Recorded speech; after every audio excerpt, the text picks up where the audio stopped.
These are the Arctic Archives. I'm Josh Federico. In this episode, I have a phone conversation with Tyson Porter, a fishing guide out of Fairbanks.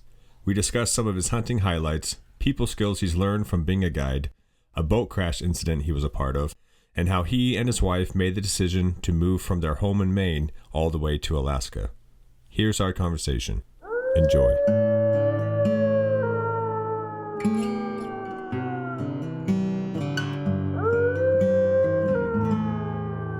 Yeah, so I don't remember his name, but might have been one of your buddies reached out on Instagram.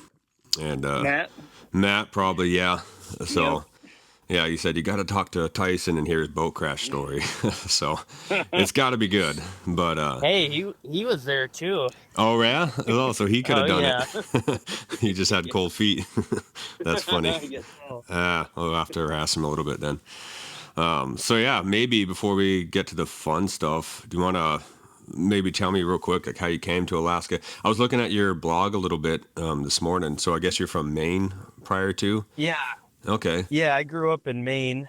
Went to college there as well, and then once my wife and I were both out of college, we decided to move up here. Nice. Okay. Yeah. How many years ago was that? That's going on almost 5 years now. Okay, nice. Yeah, so then looking at your blog, it looks like it's been in your Instagram, looks like it's been a busy 5 years for you as far as filling tags. All that stuff goes. Absolutely. Yeah. It's been a great time. Yeah, as it should be. Yeah, it's been a ton of fun. Been a lot of fun just figuring everything out and experiencing all the new things, and yeah, it's been really good. Yeah, that's sick. So you guide fishing, is that right? Yep, I guide out of the Fairbanks area. Okay, yep. Cool. How'd you get into that? I mean, I've always loved to fish. I've always been obsessed with fishing.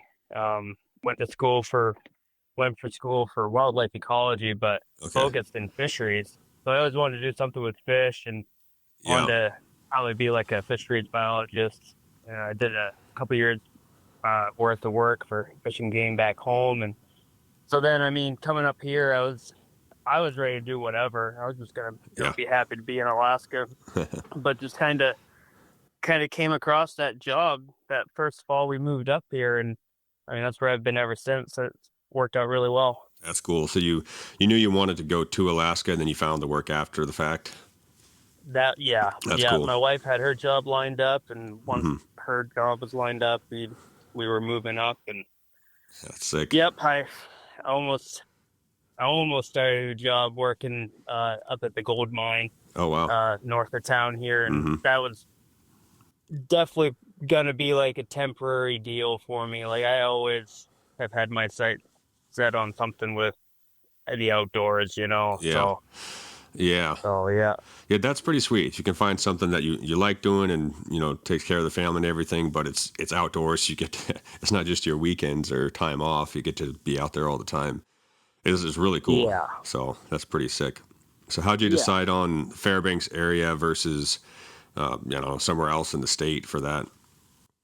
Yeah, we wanted to be somewhere on the road system. Okay. And so that would kind of give us room to explore and that sort of deal. And then from there, we needed to find somewhere with jobs. And so my wife is in healthcare, so it kind of limited us to like the Anchorage area, more or less, and then up here. And so we were looking down there too.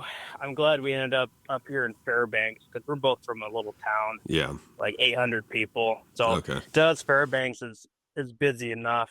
And every time I drive through Anchorage, I'm like, I'm happy I didn't move Yeah, here. 100%. Yeah, we're in Delta Junction. So for us, if we go south and hit Anchorage, it's I know it's like there's this timer, like I can only be here for so long that I need out.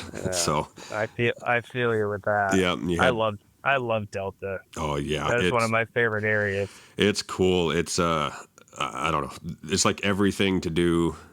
It's so close to so many things. I mean, Unit 13 is just south of us a short ways, and my bear spot's pretty close, and it's productive, and it's cool here. But yeah, so you're guiding fishing, and is that where the boat crash story happens, or is this on one of your own adventures outside work? Oh, That was just a day trip from home, basically. Yeah, that wasn't for work. That was I wanted to go up a river uh and scout it for moose. Yep. And so this was I think it was in I want to say it was July, about this time last year. And so my buddy Matt, he had a friend that had the boat. And so I've just got a pack raft. So Yeah. but I wanted to get up that river and scout it out. And so his friend was willing to take us up there. And I guess the plan was I was gonna ride up and we were gonna drop off, or I was gonna get dropped off with the pack raft and kind of make my way overnight and scout it out. Nice. And it was just gonna be a quick day trip for them, kind of run me up and drop me off type Mm-hmm. of deal. Yeah. So yeah, you want me to get right into kind of Yeah. what went down that Yeah. day? Let's go Yeah. for it. All right. So yeah, so we went up there and ended up being Matt and his wife and then his friend and his wife and then myself. So it's the five of us in a boat.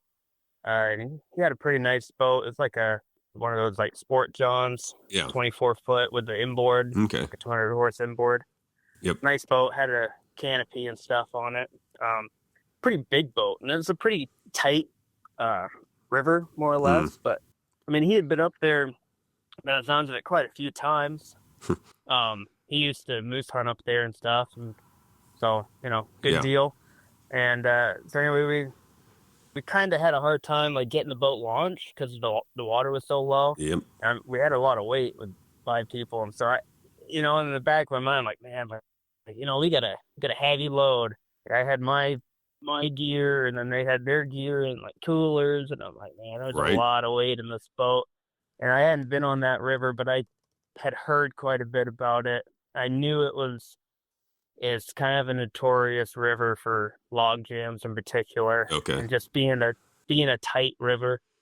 Um, and I know of a couple other boats that have met a similar end up there. So Okay.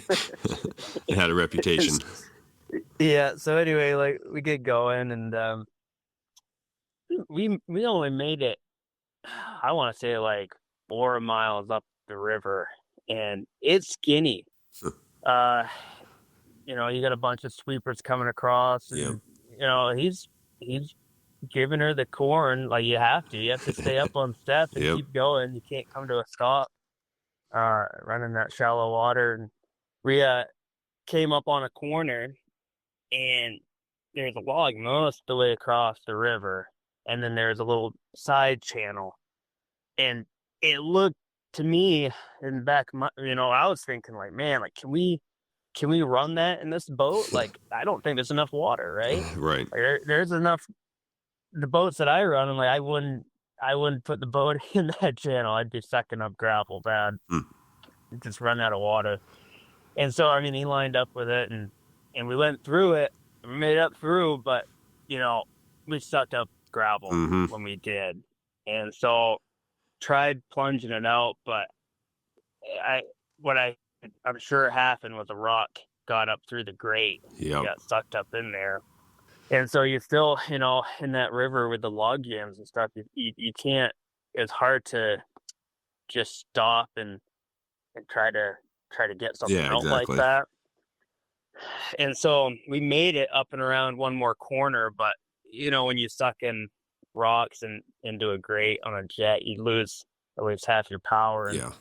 that's what was going on. And we made it pretty much, I want to say like 100 feet up around this big log jam on a sharp corner, and the alarms start going off on the Oh. on the boat, and it like it kills it basically dead in the water. It just barely has any thrust at all. And I mean, looking back, there's always what you could have done. Like Yeah. in that moment, could have gotten it to the other side of the river, which is what he tried doing. But I mean, it kind of a little bit too late for when it lost all the power, or you could throw the anchor and get Yeah. it stopped. Right. That's probably the best thing that Sure. could have been done in that situation. But anyways, yeah, didn't happen. So Right. now we're like dead in the water. We've lost our thrust. the current's pretty strong. I mean, I've always like running the boats and stuff for work. Like I'm always thinking about it. Like once you're dead in the water, you're at the mercy of the river. You're gonna float into whatever. Yeah. And if you're floating into logs, like Yeah. you're likely it's not gonna be good. No. And I looked down river what was coming, and I was like, yeah, the writing was on the wall. Yeah. This boat's gonna sink. This is not good. Oh, it sucks.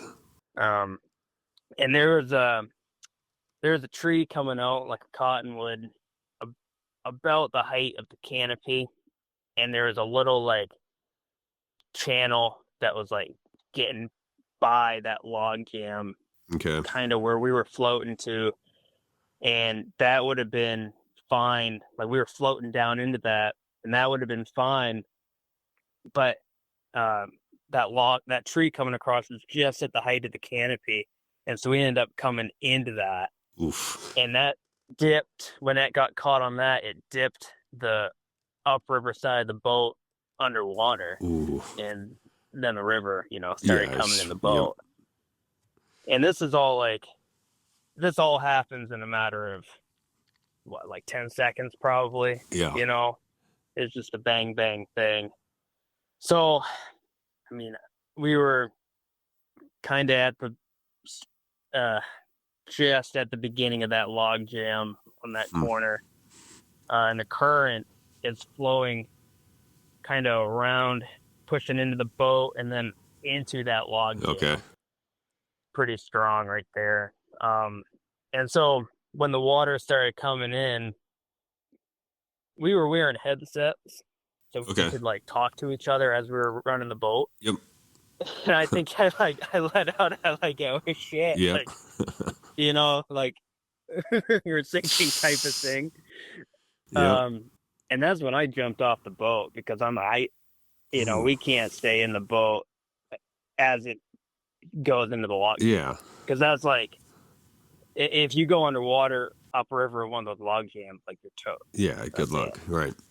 Super scary. And so, I think I had enough time to be like, we're sinking. We better get off the boat. And I jumped into that like slow channel that was bypassing the log jam. So I had to like get myself up over some logs, but wasn't in that current. Right. And as the water started coming in the boat, it sunk the boat low enough to get kind of underneath that cottonwood tree. Okay. And then, but of course it got in the current and heavy. Yeah. And so it was going straight for that log jam. Man. And that's where it was going. Like had it went underneath the cottonwood tree, we would have made it just fine without, sinking the boat. Right. But it was just a couple inches too low. So the sweeper got you. The sweeper got us in the end. Yeah, that's what we got hung up on, and had the water come in. And so Matt and his wife, they bailed out the front of the boat, and got out in front of the log jam, swimming. Okay. But Keith and his wife were still in the cab as it got into the log jam. Ooh.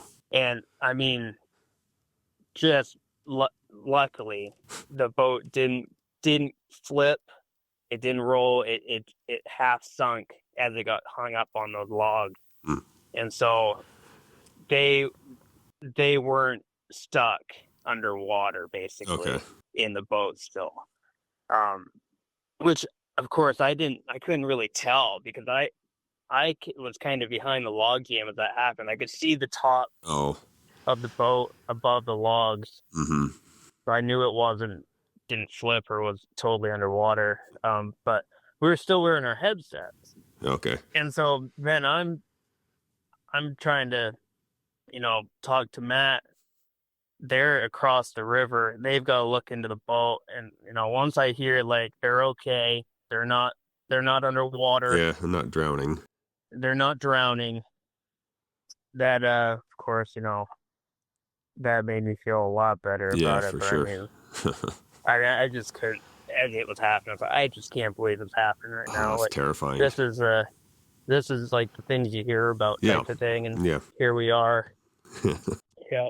Yeah. So, Man. yeah, So the boat's hung up on the log jam. Everyone's okay, but is the boat stuck there, or is it gradually getting swept around it?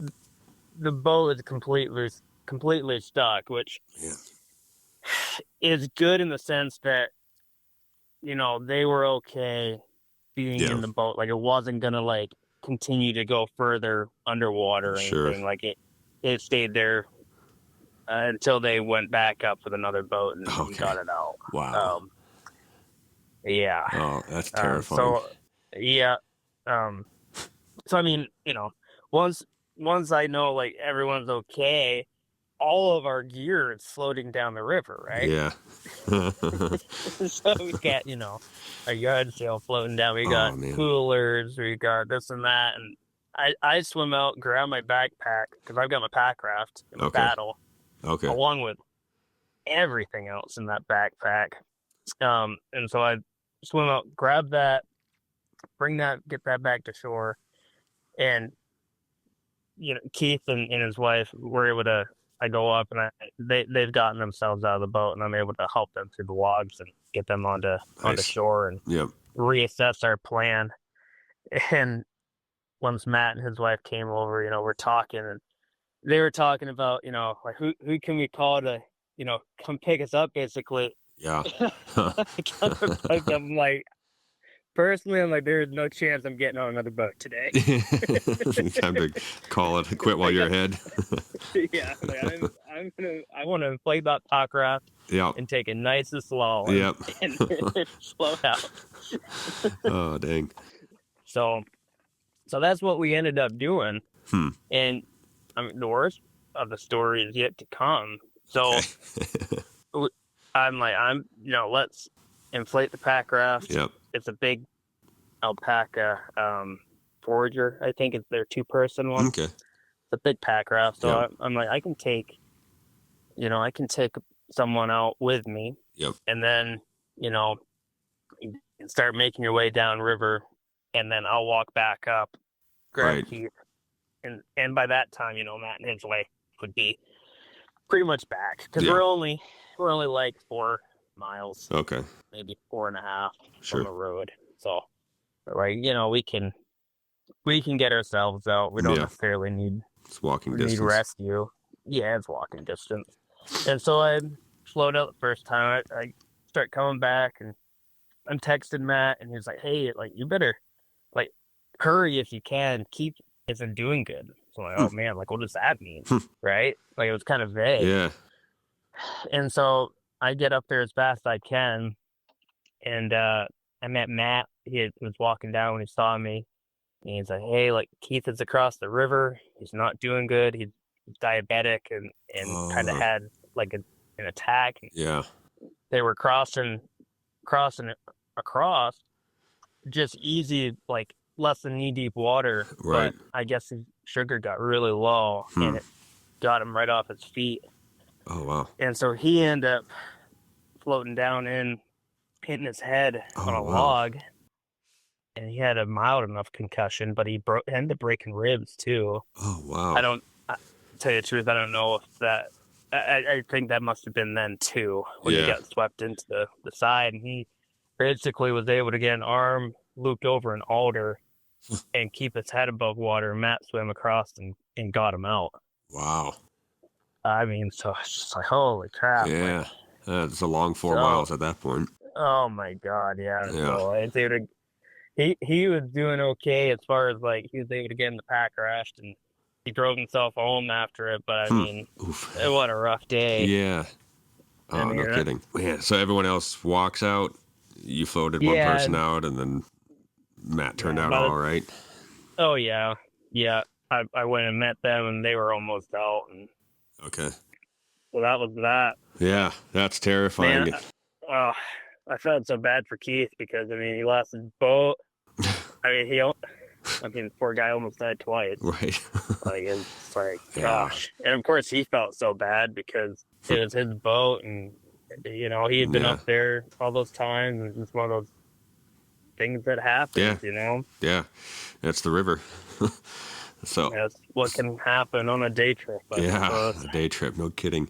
So they went back up and recovered the boat. Was he able to? I mean, was the engine smoked, or was he able to get it running again, or do you know? To tell you the truth, I'm not exactly sure how the engine ended up in the end. I think the engine was smoked. He Yeah. had insurance, and Okay. I think it was they were able to get the boat out anyways. Yeah. I'm not exactly sure what they had to do with the engine, but Gotcha. Man, yeah. I feel like when you're running rivers, at least half of your decisions are based off of where's the channel and where's the sweepers, and it's just constantly back and forth and back and forth. And if you have to float for a little ways, it's just constantly watching. Even easy rivers like the Clearwater up here locally is a pretty straightforward river.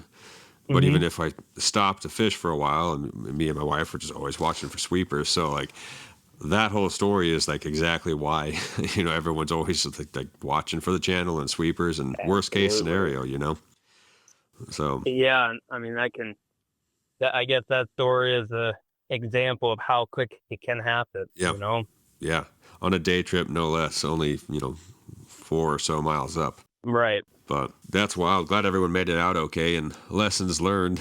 So Oh, oh, plenty of lessons learned. Yeah, I yeah. mean, I kind of think of everything as a learning experience. So, Yeah, I mean, I love the trips where you go and you fill your tag and everything's awesome. And the trips where things just go sideways are discouraging, but I mean, you sure do learn a lot from that, a lot, like it or not. absolutely. And I mean, if you do it enough, I think you're going to see the entire spectrum of trips, Yeah, successful and unsuccessful. yeah, Uh, it, you know, I yeah, think that's the nature of Alaska in a way is that we're kind of making our own routes a lot of the times and for sure. accessing areas that aren't as straightforward as in other places, and Yep. stuff happens. Yeah. Well, I think about that too, coming to Alaska a little bit later in life, which for us was just a few years ago. So a lot of Hmm. the areas and the methods of getting back to places and everything are new. So it's a lot of learning as we go. And you try to do things with people that know, but then other times you just go and you learn as it Right, happens, and hopefully nothing real bad happens. So, right. but sometimes you get close, like you guys did. Hmm. I mean, the only reason why it wasn't worse really was the boat just happened to not completely sink on that log jam. Exactly. That would have Yep. been, very likely for sure. That's a 50. It was like a 50-50 thing. Yep, Like, totally. was it going to completely go Yeah, under, and were they going to be underwater in that boat, or was it going to hang up in it? yeah. Which for you being a little bit downstream, and I mean, I don't. What could you do? I mean, I know. yeah. I mean, that's Right. just a terrible thought, but I mean, I would hate to live that moment. But That's well, that was the only thought going through my head yeah, was like, I mean, once I knew they were above water and yeah, the boat wasn't moving, it was such a relief because, I, I mean, you kind of are helpless.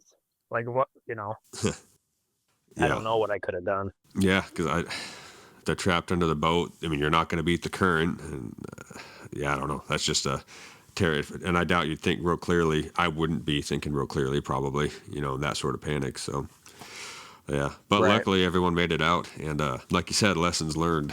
So Yeah. yeah, Yep. how many years ago was that? I think that was last summer. It was Okay, last July. about a year. I want to say it was July. Okay, Yeah, about a year ago. nice. And Yep. okay, so you were scouting for a moose hunt. Yeah. Okay, I take it you probably I didn't end up going back to that area to hunt. I actually did. I went Okay, up.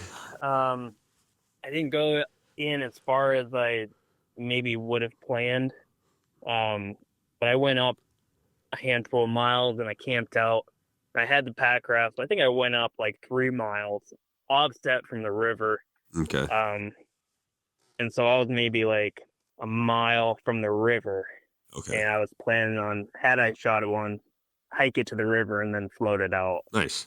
Um, but that was actually a fun little hunt. I went up, I think it was like 3 days, and I didn't really, I didn't know exactly where I was gonna make camp, and I Yeah.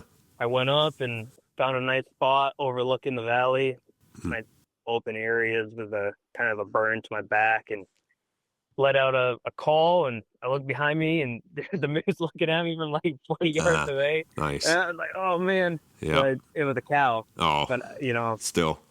would have been great. But I was like, Yeah. hey, that's enough reason for me to just hit my Yep. butt down right here for the next 3 days. And it was cool because that cow stuck around. She didn't spook or nothing, and she would call every couple hours. She was letting out bellows, and Okay. so I was like, this is as good of a spot as any I could ask for, and no bull came through Oh, at bummer. the end of the season. But I mean, That's I don't still know. cool.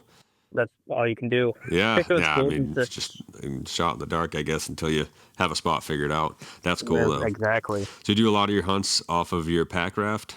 I do some of them. It's kind of getting me by. In the future, I definitely want to get a jet boat, but Yeah. I mean, for now, it's kind of getting me by. Some of the hunts, like the moose hunt, is always. I feel like I'm kind of backwards to a lot of people because the moose hunt is kind of always an afterthought to me. Yeah. And I'm trying to piece it together.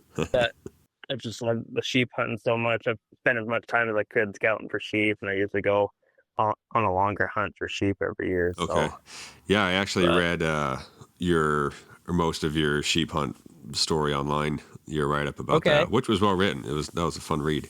So thank you. yeah, that was pretty cool. You and your buddy. You said you knew him for about an hour. You invited him to hunt with you. So, Yeah. but it sounded like a good decision though. Seemed like a cool guy. No, it worked out good. Yeah. And yeah, I figured, if he was willing to backpack in for a moose with his Yeah. bow, and he, I mean, on top of it, he shot one and got it out. Yeah. I was like, oh, okay, you're probably got the same mindset as me. Yeah, he's a pretty good guess at We'll that make it point. happen. Yeah. So reading that, Yeah. you said your back was pretty hurt there for a bit. Did that go away, or you kind of still dealing with that? No, it went away. That was right when it happened. I kind of knew it wasn't totally debilitating because I've thrown on my back before. Okay. Bad enough to where like it was hard to walk for a couple days, I'd say. Yeah.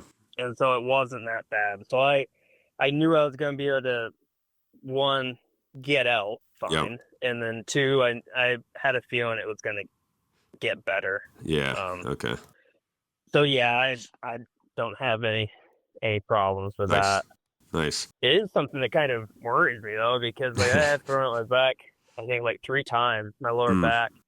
And I mean, I don't know if anyone's had that happen. They know like when it happens, you ain't moving all that well for a while. Gotcha. So. Yeah, I haven't thrown my back out. I've had kind of some recurring pain.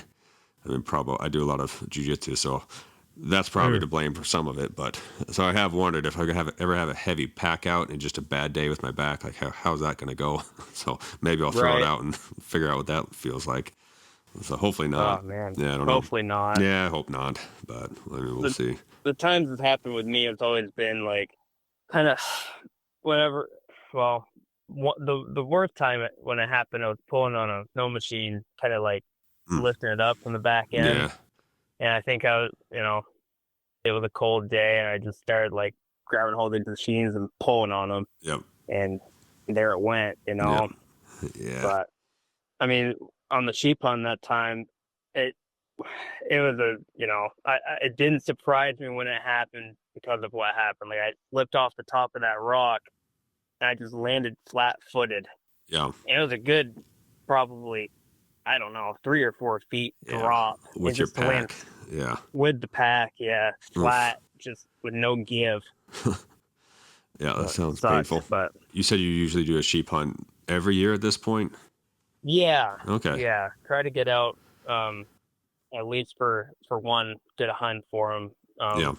Past 2 years, or not the past 2 years, but last year I got out 2 different times. I went over the opener just on a quick, ended up being a 4-day hunt, and then I got out on a longer hunt with Hunter as well. Nice. So okay, cool. Yeah. Yeah, I haven't gone on any of those yet. I've got one lined up for this August. And Awesome. we'll see how that goes. It's kind of a creative one, but Nice. Yeah, my buddy pieced it together and asked if I wanted to go, and I was like, well, I mean, of course I do. So Right. But so then moose ends up being kind of an afterthought for you. Yeah, I mean, I still go out and and hunt those hard, but it's always like something near town, and it's I still don't have a spot that I'm like, this is where I'm going, and I'm Right. confident in it. Yep. We've gotten a couple moose, but it's like whenever like the two times we've gotten moose, I kind of feel lucky we got them. But Yeah, I'd take that. it's worked out just fine because I figure we don't need a moose every year. It's so Yeah, big. yeah, Get so much meat off them. yeah, I'm under orders from my wife to whatever it takes to get a moose this year. I enjoy bear and caribou a lot more, but she doesn't like caribou that much. So, and the moose makes more sense. So, Yep. I don't know. I'm hoping to get one and then be able to just go have fun and do what I want to do. But same as what you said. I don't actually have a go-to spot. I've got a couple rivers picked out to motor up and float down, maybe solo, I think. But yeah, I don't know. I kind of want to just chase bears. So more fun. Which you, again, looks like you did pretty good this spring on bears. Yeah, it ended up working out pretty good. Um I got a grizzly bear. I think it was like first day of June, and Yeah. that he had been coming in mid-May pretty good, and I got in there kind of late after work, and that's kind of usually how it goes. Like I'll work like a Clearwater Yeah. trip, and I don't start driving until like 7 p.m. But if I don't have a trip lined up the next day, it's like, hey, this is my opportunity, so I'll Yeah. go. But then when you're walking in at like after 8 o'clock, Yeah. you're always running the risk of like walking in on a bear. Yep. And that's what happened. So I went up, and he had been there, I think, 10 minutes before I got there. So no doubt he heard me or smelled me coming. Yep. One of the two, and he was gone for a couple weeks. Oh, He had been wow. coming in like the last 4 nights, Yep. just right at like 8:30, 9 o'clock, which is right when I got up there. And I don't know, I always feel like if you get a bear coming like that, as long as you can be in that tree, it's a pretty good chance he's going to come in for you. Yeah.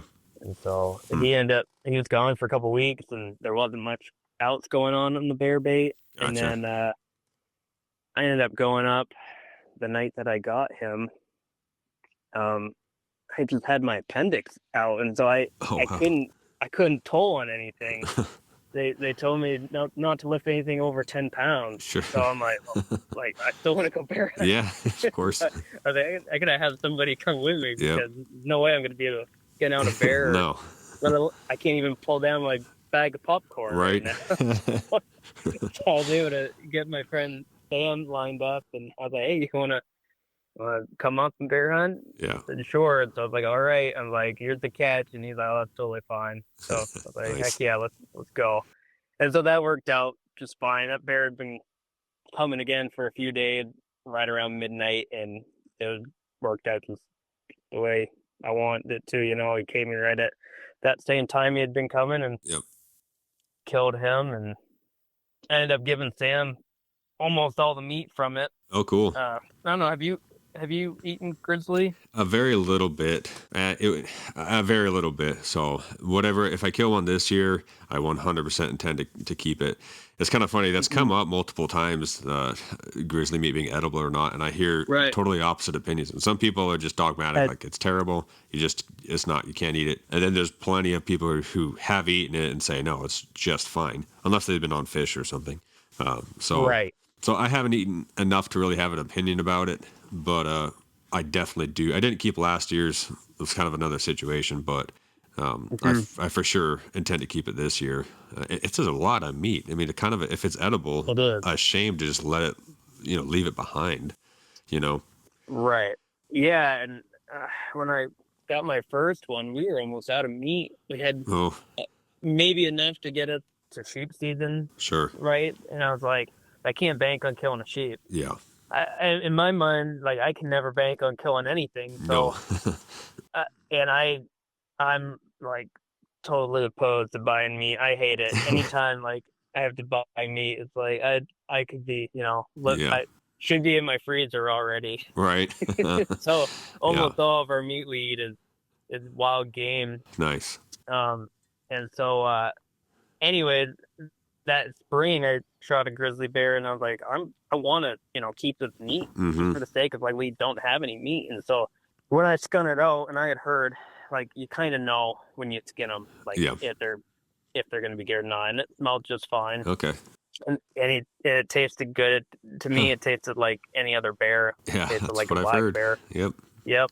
Huh. And so this spring too, well, when I skun it out, I was like, this meat smells fine, and I asked Aaron, and he was doing. I was running the knife and the gun, and otherwise he did everything else that night. So I'm like, Nice. "Do you like? Do you want some meat?" He's like, "Oh, my family would love some." I'm like, Nice. I mean, if you'll eat it, like have it Yeah, because you're doing all the work. that's cool. So I kept the back straps. I want to do pastrami out of the Oh, back cool. straps. Oh, nice. I've done that a couple other times with Okay. different stuff, and Hmm. probably will come up pretty good. Yeah, that would be sick. That'd be sick. That's cool to hear about other people eating it. It makes me happy because you're not required to harvest it, which is kind of interesting. I don't know why that is. Mm-hmm. Maybe it would make sense if it was just brown berries you're not required to harvest, but then Right. again, I have heard that smell test before too on them. Like when you walk up to them, you're gonna know, Mm-hmm. based on the smell. So it is good to hear about people actually harvesting it and eating it because it's a food source, and like we said, it's a shame to leave behind. I mean, you leave behind Right. however many hundreds of pounds of meat because you don't know, and then you go to Costco and buy beef. Like he was Yeah. right there. Right. Yeah, the only grizz that I've tried was a ham. I thought it Mhm. was good, but like a lot of things with a ham, you mostly are tasting the whatever spices are in it. So Yeah. but yeah, And perfectly I good to think, eat. and for bear for me too, like I do a lot of roast off in them, but for the most part, I'm making sausage or something out of Yeah, it. yeah, So I do think, ground meat, often in black bear, is some of the best ground meat. sure. But of course, you got to cook it all the way through. Yeah, And so, like, if you're gonna do like a cheeseburger with it, you can't leave it pink. right, right. And Yeah, so, most of it ends up being sausage, but yeah, we end up going through a lot of that type of meat. yeah, So, 100%. Yep. Yeah, I had a buddy. I got a bear this year, actually, off my stand, and didn't want nice. the meat. It was a black bear, and he didn't want any of it. So he Oh, okay. asked me if I wanted some. I was like, I most certainly do. So got off work a Yeah. little bit early to go get it, and that's still in my freezer. Haven't actually ground it up yet, but so yeah, got that meat from my buddy's bear, and yeah, that's kind of one of my objectives for the year is to get out and get a graze if I can. Get a moose, as my wife is ordering me to do. So I enjoy the bear hunting more. But yeah, I think they're super cool animals, that's for sure. yeah. I mean, for me, I think they're the coolest in the state. Like obviously, moose are amazing, and everyone kind of goes crazy for moose season the way elk season is in Montana or Idaho. Okay. So, which again, practically makes most sense. It's a lot of meat and good meat. But as far as the critter, I just find bears more fascinating, and caribou too. I think are just they're the coolest looking deer family Mm-hmm. to me. Yep. So and a super fun hunt too. I mean that's a fun hunt if you get into them. Yeah, it is. I mean, to me, like thinking of Alaska growing up, it was always like big herds of caribou, Yes. Yep. you see the hunting shows and they'd have those the herds moving through and they just kind of like wait on the bull they want. Like Yep. that's always like a dream thing to experience, Yep. Or yeah, caribou Yep. are super cool. Yeah. Yeah. So for you, counting caribou or anything else, have there been any other particular highlights in the, would you say 5 or so years you've been in the state? I mean, my first hunt I did up here is super memorable to me. They're all memorable in their own way, but I mean, that one being the first hunt I got to do, it was a moose hunt, and at the time I didn't have a four-wheeler even, so Yep. I was becoming a resident the 15th of September, and so that limited me to Yeah. to different areas, and so I had to go to an area that was still open. And then I was limited, basically from the truck. Hmm. But I had I don't know, like eight to 10 days off of work. when we moved up here, I was telling my wife, I'm like, we need to get there by the 15th because that's going to give me like a 10-day window Yep. to make something next year. Like, I don't care when we start driving, but we need to be there by the 15th. Yep. Nice. So I had my friend Jacob from Vermont. He flew up and went on that hunt with me, Oh, and we cool. just backpacked in. And I had scouted out a spot in the summer. There was plenty of cows in the area, Sure. and it was a nice spot to glass. And I kind of wanted, growing up in the Northeast, everything is so thick. When you go deer hunt, you're just in the trees. You're either like hunting a field, waiting for the deer to come out for you, or you're Okay. in the woods and it's so thick where I grew up. You Yeah. can't see 50 yards. Like most of the time, you can't see 30 Right. out in front of you. And so I had always, looked forward to like a hunt where I could glass and just, Yeah. kind of sit there and watch. Sure. And such a different way. Like there is none of that in the Northeast, more or Yeah. less. Interesting. So, yeah, so I had scouted out a spot in the summer where I thought we could walk into and camp and glass and call and do it that way. I didn't want to be down in the swamp on that first time. I wanted to, Sure. at the very least, because I knew, I was like, in my mind, I was like, I think I'll get one, like, you gotta be naive to like, kind of like how hard it can be up here. But I was like, I think I'll get one. Yeah. I was like, but at the very least, I wanted to be scenic, right? Like, Right. I wanted to be a nice spot Yeah. and do it that way. And so he flew in, we went in there, and we were in there for almost a week. And we had seen so many cows. I'm sure maybe not quite 25 or 30, because I'm sure some were the same animal, but Yeah. I'm sure we saw 15 unique cows Oh, wow. from that spot. Huh. So there was a ton of moose, no bulls. And we went in on like a Tuesday or a Wednesday, and so we didn't see anybody until a weekend. And then the weekend rolled around, we were glassing way more hunters than moose, all ripping around on their wheelers and Yeah, side it's by frustrating. sides. Yep. Frustrating, and looking at the weather, it was going to get really nasty. The wind had been bad all week. We hadn't, we were trying to call, but I'm sure that, it wasn't carrying very far. Yeah. The wind had been really bad most of that week, and it was looking like it was going to be even more wind, and it was going to snow quite a bit. Gotcha. And so we ended up coming back to town, and I bow hunted the Fairbanks area for a couple days. Oh, yeah. And then on the last day that he was up, that weather system had kind of went through where we had been. And I was like, let's go give it one more go. And so we started driving, probably left the house around like 1 a.m., hiked in there, in the dark, got set up on our glass and knob where we had been. And, the cows, they come out and do their thing just like they had been doing. And I look across and I see a moose coming across the ridge, probably 1,000 yards away. And for whatever reason, I knew instantly it was a bull.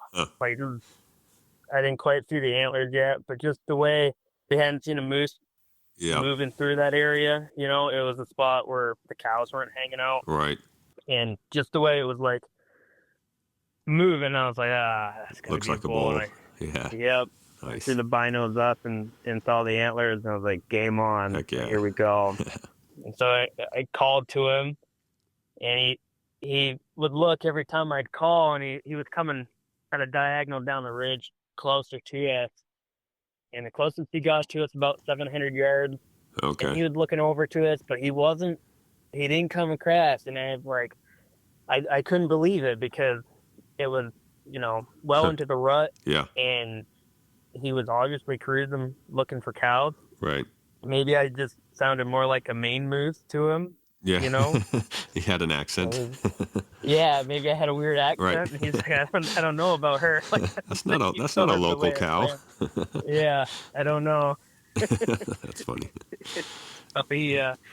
He hung up at like 700 and just continued on his way. And he went down over the hill into the valley. It was kind of timbered. And so we hustled over and cut his track because, we had still probably 4 or 5 inches of snow on the ground and cut his track, and he went down into the timber.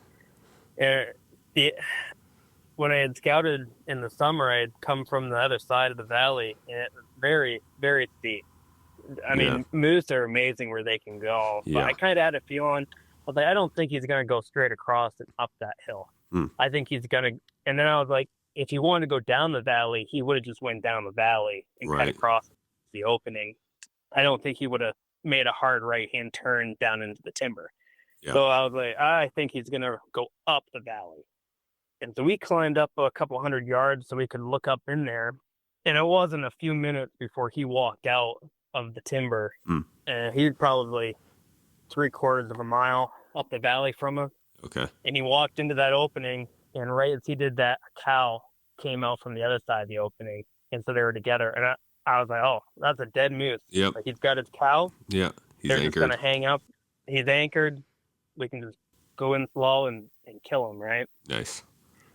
And so we went down and made our way up to that opening, and we're like sneaking towards the opening, and I don't see him at all. And we keep creeping further and further out to where you can see, and they're gone. I'm like, that doesn't make sense to me. I cut their track, and they just started. The cow, I think, had decided she wasn't staying in that valley. Oh, okay. And she was moving somewhere else.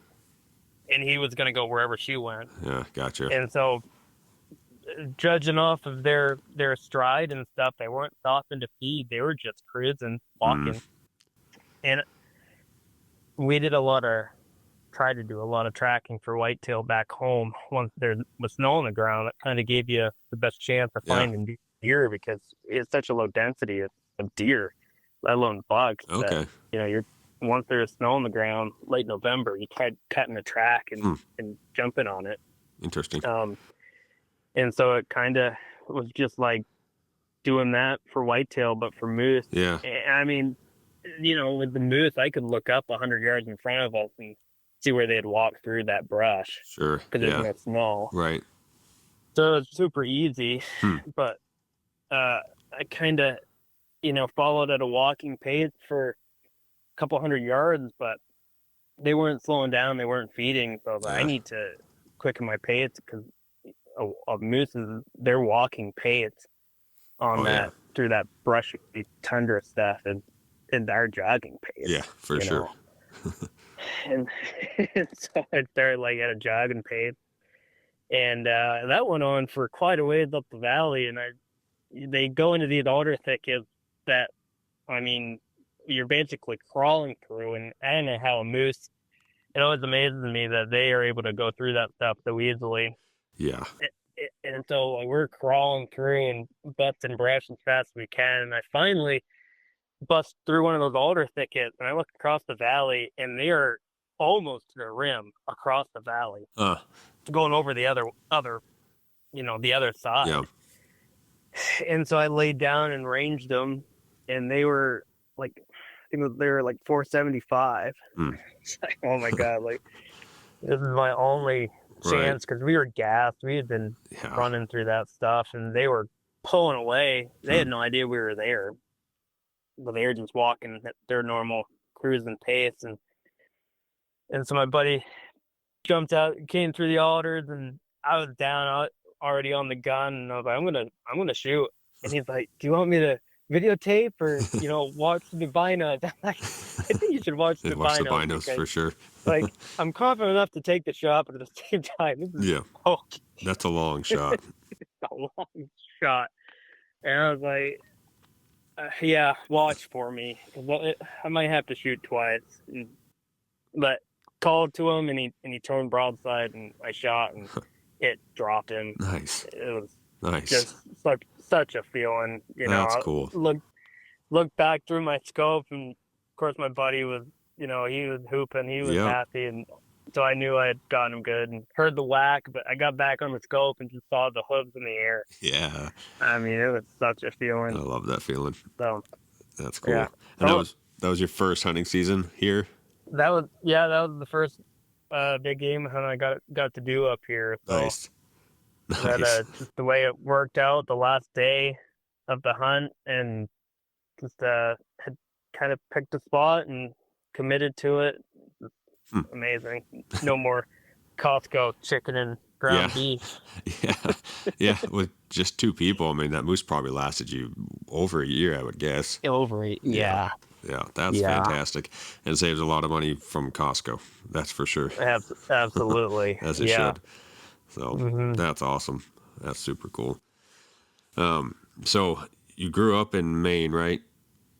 Hmm. Yeah. So Yep. just curious, like what got you thinking that you'd want to go to Alaska eventually? And I guess how young did that start? I mean, I'll put it this way. I always dreamt of Alaska, but I never saw it as a reality until very soon before we uh, decided to move up here. I even kind of put real thought into it because it was so far away from home, Yeah. and I kind of always saw myself kind of staying in Maine, Yeah. being a fish biologist. That was very much what Hmm. I wanted to do. Hmm. Um, and then I had graduated the year before, but my wife was still in school and graduating that spring. And maybe in like April of that year, we kind of talked to each other about what we were going to do, once we were both done college and for work and whatnot. And Yep. I can't remember if it was me or her that kind of threw out the idea of moving out of state, but Hmm. I was kind of like, definitely something I'm open to. I want it to be like somewhere totally different though, Yeah. like out west or Alaska. Yeah. And we were kind of thinking like, man, Alaska is so far away, but we were looking at Idaho or Yep. Montana or Wyoming, and Yeah. I mean, once you're further than like 4 hours away from home, I feel like you might as well be Yeah. 5,000 miles Yeah. It's all away the same. because it's all the same. Yeah, I told her I was like, I think you say we do end up in Idaho or Montana, that would be great, but I still think I'll be dreaming of Alaska. Yes. And the more I looked into the hunting up here, more so than the fishing, I mean, I think it would be much easier to pull off a fishing trip up here than a hunting trip, no doubt Yeah. about it. Yeah. I think So so. I just look at the opportunity if you lived up here for the hunting, and then also what it would take to do a trip from out of state to come up here to hunt. And Yep. I was like, I think I need to go live there and Yeah. to experience what I want to experience. Yeah. Probably a So good call. Yeah. yeah, I mean, for one, like sheep and like sheep, grids, and goat, you can do without a guide. Yeah. I would never ever have enough money to do a guided hunt up here, No. So Yeah. like those animals were totally off the table. Yep. Yeah. Um, Those run into the 30s and 40,000s, I think, for a guided. they do, Yeah. yeah. So Yeah. And I can tell you, I grew up in Montana and then lived in Idaho for about 4 years. Met my wife there. okay, Super cool area, but way more people. I mean, way more it's people. yeah, it's beautiful and there's a lot of awesome things to do. But having been here a few years now, I mean, the way I like to put it, if you just look at Google Maps and look at anywhere in Montana, there's road systems and trails everywhere, and then you do the same Right, thing to Alaska, and it's just nothing. If you zoom in, you might see a caribou trail or a snow machine trail, but and that's kind of a tell. Like I do love it down there; it's beautiful, but the adventure that's here is just a different level. You know what I mean? right. So, and then like you said, the opportunities. Yeah, Like I mean, just take caribou; they just don't really exist. Very rarely do they ever exist. That far south, but they're up here. I mean, subsistence you can shoot too, so right, it just wouldn't be an option unless you saved up and came up here. So, right. but oh, that's cool.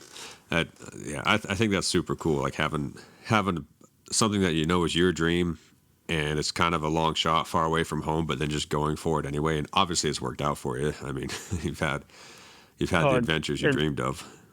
that's right. It had been a dream come true. Yeah, Um, that's super I'm cool. fortunate. My wife likes doing those things as well, and I, she understands how passionate I am to the.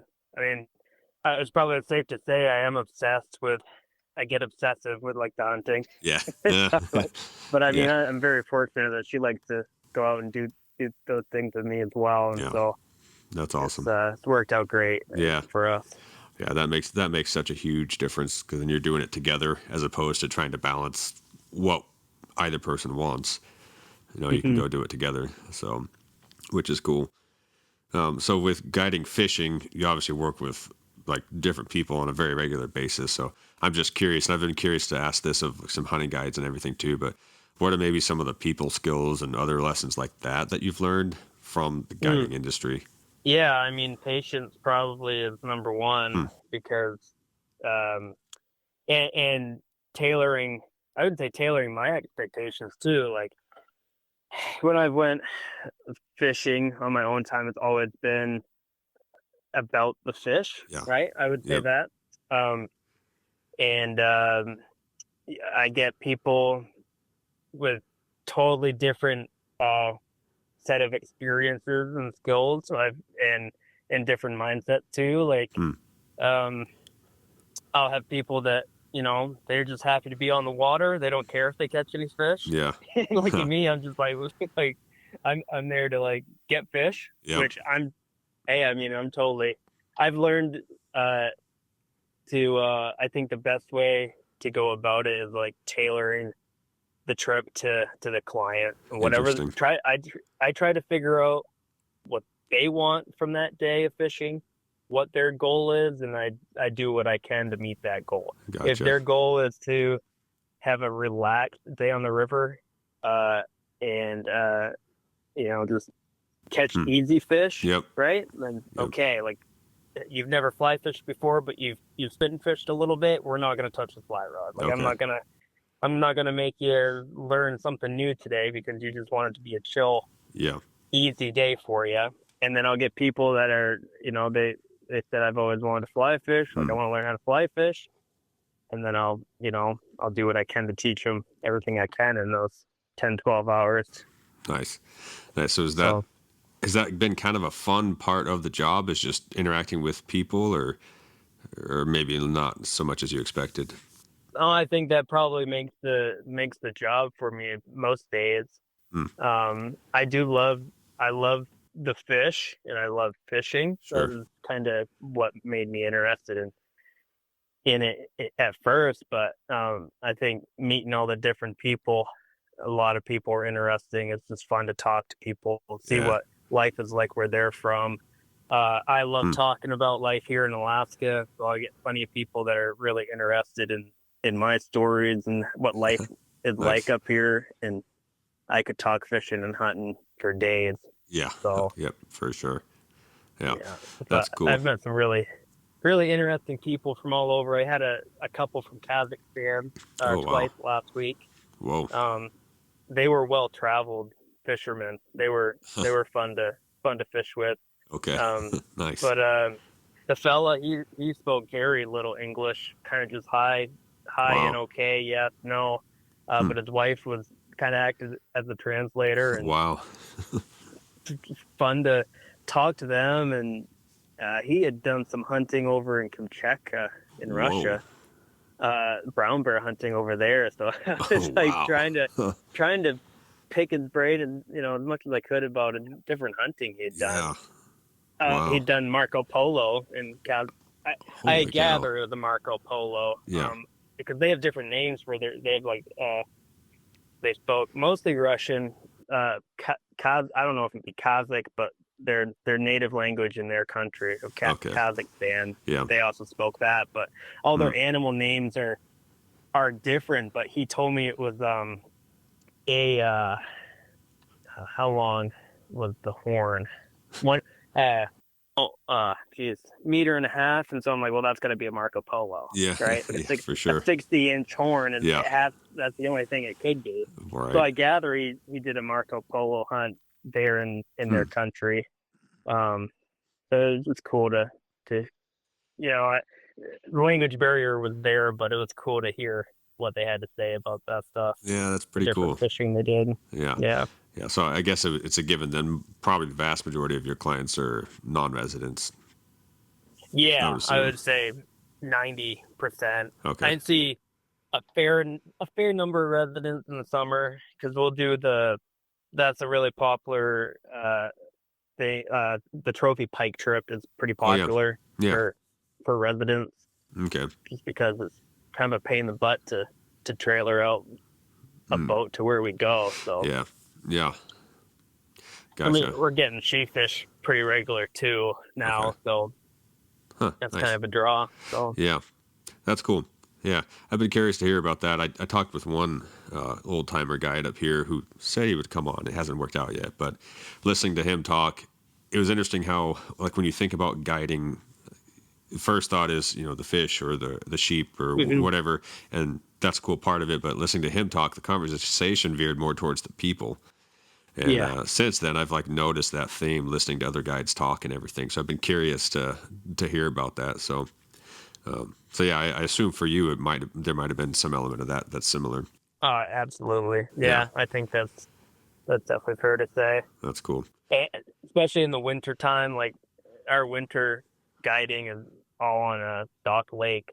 So Oh the yeah, fish to me aren't all that interesting. Like once I'm out there for a week, I've seen what I'm gonna see for the rest of the winter. yeah, They're all the same fish to me. yep, But I'll get people that come in, they've never ever fished before, and they'll catch a fish and we fry some fish up for them on that trip, and yeah. they've never grown a garden, they've never hunted or fished. Huh. So that is literally the first meal they've ever provided for themselves. Oh, that's cool. Uh, and they love that aspect of it, you know. Like Yeah, they, I mean, the amount of times I've heard them, you know, say to each other, "I can't believe like we just caught that and now we're eating it, and that's it's cool. fresh and so good."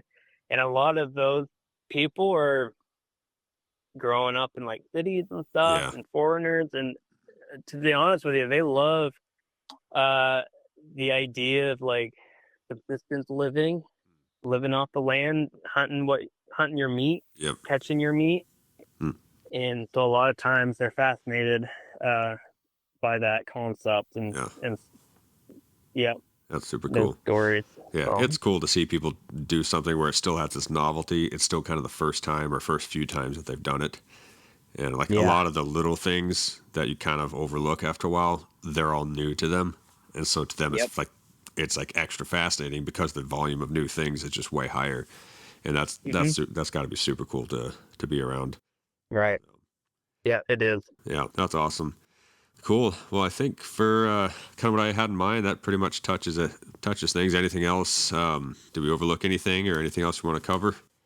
Oh, nothing in particular. Sure. Well, if But people go for it. I'm just gonna tell you thank you for having me on Oh, of course. and Yeah. giving me the chance to share some stories and talk fishing and hunting. Oh, for sure. And if you ever think of more you want to BS about, you're always welcome. And anyone else you could recommend, they're welcome too. So, like I said, I'll For probably sure. be kind of spreading out the recordings over the summer just because, especially here come August 1st, like we'll be busy. But I'll Right. Yep. definitely towards the end of hunting season pick up the pace and over the winter hopefully do a lot. So if people wanted to find you online and maybe read, I know you have your blog and your Instagram, where could they find you and kind of catch up on some of your adventures? Yeah. My Instagram is Tyson Porter 98, and then I have a link to the blog. It's just Tyson Porter Outdoors, and I want to get back into putting fresh stuff on there. I have quite a bit written out in Yeah, my notebook, ready to yeah, go, and nice. I just haven't. I haven't. Well, right now I don't even have a computer Oh, bummer. that will run the website. So Okay. I have to get myself Yeah, something that's not a decade old. yeah. Computers, they age out. So that's I awesome. I'd rather be outside than on a computer. So Yeah, I think that might be. It won't probably be until like November when it gets cold again. I have cool. more time inside. Yeah, well, I mean, if they haven't been on your blog, there's plenty for people to read. Like I just got on it yesterday or today, and yeah, plenty. I like skimmed through. I read most of your sheep hunt, skimmed through a couple Hmm. like the moose ones, and yeah, Nice. so I could recommend it to anyone listening to check it out, Cool. and it's pretty cool. So I yeah, I I mean, I think appreciate it. yeah, for sure, and yeah, good to meet you, and hopefully cross paths with you sometime. I know we're not that far from each other, but life is busy. But they say Alaska's a small state or something along those lines. So That maybe that's I'll right. Yep. bump into you in You sheep might country run on. someday. And you might bump into me down in the Clearwater too if you're Oh, fishing okay. down there. Yeah. So We did that last 2 weekends in a row, so I nice. can't seem to catch grayling, so I don't know. Oh, And I know man. that's a good spot for it, but yeah, the running joke is I There's have some a big curse. ones in there. Yeah, I saw some very big ones. One lady was holding up one that looked all of 20 inches to me, so and I just can't seem to catch them. But What did she show it off to you? You drove by, kind of like, oh, look at me. yeah, I mean, I just didn't let off the throttle. I mean, I gave her a thumbs up and was happy for her, and then I started crying after I went past. So, but yeah, The weird thing yeah, about that river is you look in, you can see them all sitting there. yeah. That's what happened last weekend. We went upstream to where it splits. I forget the name of the other creek. And then floated back down for a ways, and they were jumping right next to the line. You could, sometimes see them, and I think I got one bite maybe. So I don't know what I'm doing wrong, but maybe I need a fly fish because I was just using a spinner. I don't know. Oh, yeah. When they get into the mood where they're jumping, hitting bugs, they almost won't touch anything else. So maybe And that we're was getting it. into that. Yeah, we're getting into that time of year until September, mid-September, I'd say. I find they really key in on those hatches. Gotcha. All right, so I'm gonna have to figure out fly fishing. All right. Yeah. Well, can't have too many hobbies. So Right. So, One more thing. there's always more, but it's all good stuff. So but Yep. Anyway, Tyson, good to meet you. Like I said, hopefully we cross paths sometime, and if you ever feel like coming back on, you're always welcome. I appreciate it. Well, All thank right. you. Yep. Talk to you later.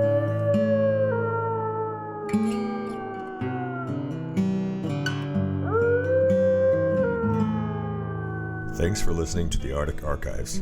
If you enjoyed this episode, a rating or review helps the show reach more people. And if you have a story of your own you'd like to share, I'd love to hear it. You can reach me by emailing contact@arcticarchivespodcast.com. Until next time.